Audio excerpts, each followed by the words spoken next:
Oke. Boleh. Kak Ula, saya tanya kita duluan atau Pak Dokter Muhammad dulu ini? Kita agak agak terarah. Pak Iya, moderator, kita menentukan fokus kita dulu. Kita fokus iya. bahas pilpres atau pileg supaya kita Hmm, kita tidak rancu jadinya ngobrolnya. Kalau fokusnya pilpres lain, tapi menurut saya pilpres udahlah, kita berhentilah bicara pilpres. Tidak ada habisnya hmm. itu dan tidak ada juga yang bagus yang bisa kita petik dari situ. Nah, kalau mau bicara pileg, saya kira kita bisa lebih fokus pembicaraannya. Nah, Iya, pertama ada judul transaksional. Kita sepakat dulu dengan terminologi ini. Saya orang ekonomi, jadi pengertian transaksional itu adalah bagi saya kalau hubungan atau pertukaran itu ditentukan oleh uang, itu disebut transaksional.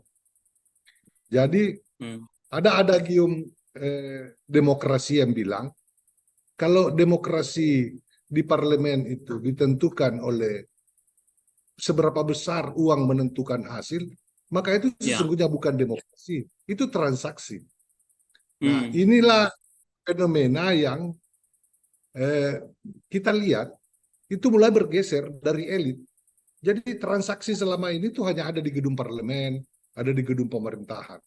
Jadi kalau saya sebut transaksi, itu berarti pertukarannya ditentukan oleh uang, bukan hmm, oleh jabatan, bukan oleh posisi, bukan oleh ide, bukan oleh gagasan-gagasan. Nah, supaya hmm, kita bisa mengkadal, ya kalau kita sebut transaksional, berarti urusan itu penyelesaiannya itu uang. Jadi ditentukan jumlah uang. Nah, politik itu sehat kalau pertukarannya, diskursusnya itu tentang ide, tentang jabatan, tentang hmm. kapasitas. Oke, kalau itu. Iya, iya, Nah, iya, kekhawatiran penggiat demokrasi adalah ketika di parlemen, ketika di pemerintahan, diskursus pertukaran itu ditentukan oleh jumlah uang. Itulah yang disebut transaksi. Nah, iya, kekhawatiran kita ini dengan fenomena pileg 2024 ini adalah bahwa hmm, ternyata bergeser pola itu, fenomena itu dari elit itu sampai ke akar rumput. hmm, Jadi kita lihat sekarang ini masyarakat kita itu amnesia 24 jam. Jadi dia lupa semua kejadian sebelumnya dalam 24 jam dan dia mengambil keputusan, mengambil sikap berdasarkan jumlah uang yang dia dapat. Apakah uang merahnya selembar, dua lembar, atau tiga lembar. Nah, itu fenomena yang disebut fenomena transaksi dalam politik. Jadi bergeser, perhelatan pileg dan pemilu itu bergeser dari perhelatan politik menjadi perhelatan ekonomis. Jadi apa yang terjadi di pileg 2024 yang saya lihat, khusus pileg ya, saya belum mau bicara soal pilpres, itu adalah perhelatan ekonomi, bukan perhelatan politik. Kenapa? Kalau dia perhelatan politik, maka yang menentukan adalah rekam jejak, yang menentukan adalah kapasitas, yang menentukan adalah ide-ide dan kemampuan komunikasi. Yang kita lihat kemarin, karena mengapa saya sebut Pileg 2024 itu sebagai perhelatan ekonomis, karena yang menentukan bukan itu semua. Yang menentukan adalah jumlah uangnya. Nah, saya kira ini tidak bisa kita eh, mengutuk, apalagi menyalahkan secara serta-merta. Mesti kita semua sebagai bagian dari ini, terutama teman-teman di kampus, ada Bawaslu yang secara resmi diberi tugas negara untuk mengawasi, ada kawan-kawan NGO, ada LSN yang juga kita berharap berpartisipasi cukup serius untuk membantu semua ini. Karena ini tidak bisa dikerjakan sendiri oleh partai politik. Kenapa tidak bisa dikerjakan? Karena ini hampir seluruh masyarakat. Dan itu terjadi di hampir semua dapil di seluruh Indonesia. Bukan misalnya hanya terjadi di, kami sudah cek secara internal, semua terjadi di semua. Fenomena fenomena transaksional ini terjadi. Ada apa dengan masyarakat kita? Ada apa dengan negara ini? Jadi Saya kira itu Pak Rahmat, kalau kita mau melihat ada situasi baru. Itu situasi baru. Artinya tahun 2019, 2014 ada juga, tetapi jumlahnya kecil. Itu maksimum 20%. Kalau 2024 ini, itu terbalik ya. Tetap 50-50. Kalau dulu 80-20, 20 yang money politik, 80 yang enggak. Sekarang tetap 50-50, balik lagi. 80 yang money politik, yang transaksional, 20 yang enggak gitu loh. Nah ini fenomena. Kenapa? Karena hampir semua caleg dari semua partai saya tanya, error, amplop pun error. Errornya itu antara 60-70%. Artinya gini, kalau saya nyebar amplop 100, maka yang kembali jadi suara itu cuma 30 atau 20. Jadi terjadi error di semua caleg.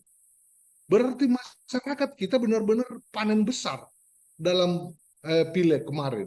Bisa menerima 2, 3, sampai 5 amplop dari berbagai caleg. Apa ini? Kenapa rakyat kita seperti ini? Saya kira ini yang paling bertanggung jawab sesungguhnya adalah teman-teman di kampus lah. Harus ada penelitian yang serius soal kenapa sih masyarakat kita jadi sangat menentukan 5 tahun ke depan hanya dengan uang 200.000, uang 300.000. Mereka bersedia menggadaikan suaranya untuk kepentingan 5 tahun ke depan. Apa ini kesian? Apakah karena habis COVID 2 tahun ini agak susah hidupnya orang, atau karena mungkin perilaku para elit politik, anggota DPR, para pejabat yang sangat hedon, ya artinya penampilannya sangat dianggap banyak sekali, wahnya ini anggota dewan, banyak sekali ini anggota. Ini yang menyebabkan mungkin rakyat bilang, kau banyak sekali uangmu, kapan lagi saya makan uangmu? Apakah karena itu? Nah, ini perlu diteliti serius menurut saya, karena kalau ini dibiarkan, ini akan rusak benar kita. Mengapa? Karena yang akan duduk di parlemen, yang akan mengawasi pemerintahan, itu adalah orang-orang yang tidak punya rekam jejak bagus, kapasitas bagus, dan kemampuan komunikasi politik. Nah, bagaimana mengharapkan pemerintahan diawasi secara serius oleh lembaga yang diberi amanat untuk itu? Nah, saya kira itu soal-soal besar yang kita hadapi. Di luar itu, di samping perilaku masyarakat, sosial behavior kita seperti ini, mungkin juga sistemnya sudah mulai kita utak-atik. Lihat, apakah sistem dengan proporsional terbuka ini masih available untuk kebaikan ke depan, atau mungkin sudah kita harus pikirkan yang lain. Apalagi kalau kita mau bicara soal keterwakilan 30% perempuan, itu makin jauh, karena kan tidak mungkin yang perempuan yang mau jor-joran main amplop, kecuali kasus-kasus tertentu ya. Kecuali ada figur-figur tertentu yang memang ya mungkin karena suaminya, mungkin karena bapaknya kaya, jadi dia berani. Tetapi kalau dia berbasis politisi, berbasis aktivis, akan sulit dia lakukan itu kan. Dan kalau dia tidak lakukan, dia tidak terpilih.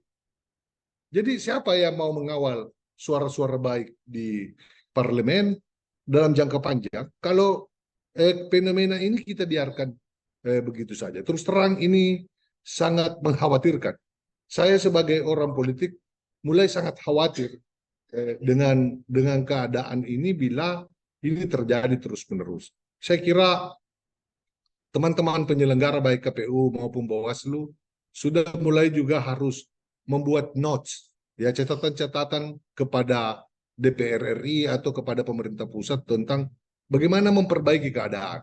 Karena ya terus terang di lapangan kemarin kami tidak melihat Bawaslu ada di tempat. Bawaslu seperti hilang di tengah ramainya orang melakukan transaksi di lapangan. Nah, mungkin karena kapasitas Bawaslu tidak memadai. Bagaimana dia bisa mengawasi 3 tingkatan, DPR RI, DPR provinsi, DPR kabupaten kota, dengan jumlah staf yang secukupnya itu kan, dengan juas dapil yang luar biasa, sehingga memang agak berat soal-soal yang kita hadapi untuk memperbaiki keadaan. Tetapi saya fokus terutama kepada ada apa masyarakat kita kok mau menggadaikan dirinya demi uang 100-200 ribu. Apa itu? Dari segi agama, dari segi sosiologis, itu sulit sekali kita menemukan pembenaran. Nah, saya kira itu hal-hal yang saya sampaikan di awal sebagai bahan diskusi. Terima kasih, Deng Kama. Iya, terima kasih Kaula. Iya, jadi judul ini saya kira Kaula bicara tentang aspek pemilu karena ya dua hal. Pertama juga ikut di Pilpres dan juga ikut di Pileg. Tapi sudah jelas pesannya. Politik transaksional sudah dijelaskan dengan baik tadi oleh Pak Dokter, dan Kaula menyadari itu apa adanya begitu ya, dan saya kira ini juga di luar dugaan saya. Rupanya kita juga sangat terbuka ya, terbuka menceritakan realitas yang dihadapi sebagai partai politik gitu ya di Sulsel. Kaula, mungkin sebelum saya serahkan ke Kak Emma, ini kan saya tadi menyebut bahwa kapasitas itu Demokrat sebenarnya memandangnya seperti apa dan apa sudah dilakukan biar nanti bisa membandingkan upaya-upaya itu tentang kapasitas, kemudian bagaimana mengendalikan supaya bisa, atau jangan-jangan Demokrat mengalami hal yang sama dari internalnya. Kapasitas Ya, calegnya maksud saya. iya, saya kira ya ini kan perhelatan politik. Politik Ya. yang sehat, demokrasi yang sehat itu diisi oleh orang-orang yang berkontestasi berbasis kapasitas. Nah, pertama Hmm. kapasitas, mungkin kapasitas keilmuan, bisa jadi pengalaman, dan yang paling penting adalah track record. Karena track record itu kita bisa mendeteksi integritas orang. Jadi rekam jejaknya dalam hidupnya itu kan dari situ kita bisa mengambil kesimpulan ini orang bisa dipercaya atau enggak gitu kan. Kemudian ini orang ya bisa dipercaya enggak untuk melakukan perbaikan, untuk mendorong gagasan-gagasan baru. Nah, itu yang saya maksud dengan kapasitas. Hari ini kapasitas itu diabaikan oleh rakyat. Dia enggak mau pusing dengan itu. Dia hanya pusing, lu ngasih saya 100.000, 200.000, atau 200, 300.000. Kan ini yang membuat kita agak khawatir. Hampir semua partai politik pasti mempersiapkan kadernya dengan kapasitas tertentu. Karena dengan Oke. kapasitas itulah mereka bisa duduk di parlemen dan bisa mengkanter atau mengawasi pemerintahan berjalan secara baik atau enggak. Jadi itu yang saya maksud dengan kapasitas. Iya, iya, iya, Itulah yang iya, membuat iya. kita sangat khawatir kalau bukan berarti saya menganggap yang terpilih itu pasti tidak punya kapasitas, tapi ada Iya. fenomena yang kelihatan telanjang di depan mata kita bahwa itu bisa terjadi seperti itu kalau fenomena transaksional dan politik uang ini tidak dikendalikan dan tidak di stop secara Iya. cepat dan tepat. Nah, saya kira Iya. begitu. Iya. Baik. Terima kasih banyak Kaula, Ketua DPD Demokrat Sulsel. Saya kira ini juga ya kita senang lah ya karena beliau memberikan gambaran apa adanya dan juga berkaitan dengan posisi Bawaslu juga ini perlu mungkin mendapat respon dari Pak Alamsa ini. Pak Alam,